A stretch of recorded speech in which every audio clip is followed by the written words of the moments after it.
LAC पर बेहद तनाव के बीच भारतीय वायुसेना ने हुंकार भरी है।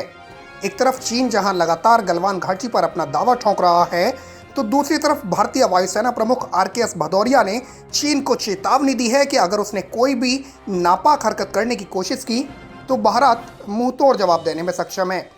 भारतीय वायुसेना प्रमुख आरकेएस भदौरिया ने हैदराबाद में कंबाइंड ग्रेजुएशन परेड में हिस्सा लिया और इस दौरान भदौरिया ने कहा कि एलएसी पर चीन की हरकत स्वीकार्य नहीं है।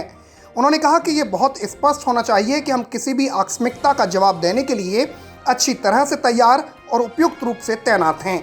भदौरिया ने साफ कहा कि मैं देश को विश्वास दिलाता हूं कि हम गलवान के बहादुरों के बलिदान को कभी व्यर्थ नहीं जाने देंगे। उन्होंने कहा कि हम स्थिति से अवगत हैं और ये एलएसी पर हो या इससे परे या उनकी वायुसेना तैनाती पर हो, हमने पूर्ण विश्लेषण किया है और हमने आवश्यक कार्रवाई की है जो हमें आने वाले किसी भी आकस्मिकता को संभालने के लिए आवश्यक है।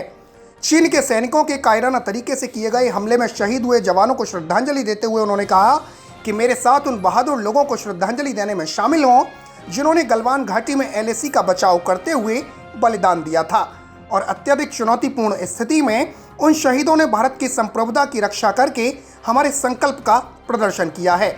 अपने संबोधन के दौरान एयर चीफ ने हालात पर खुलकर चर्चा की और देश के लोगों को एयरफोर्स की तैयारियों के प्रति आश्वस्त किया। भाषण के दौरान एयर चीफ ने कहा कि अगर एलएसी पर स्थितियां बहुत खराब होती तो मैं इस वक्त यहां पर नहीं होता। हमें सभी स्थितियों का अंदाजा है और हम उनकी भी सभी तैयारियों से वाकिफ हैं, फिर चाहे वो उनकी एयर डिप्लॉयमेंट की बात हो या फिर किसी और तैयारी की। हमने सभी स्थितियों की समीक्षा की है और इनसे निपटने के लिए तमाम ज़रूरी कदम भी उठाए गए हैं।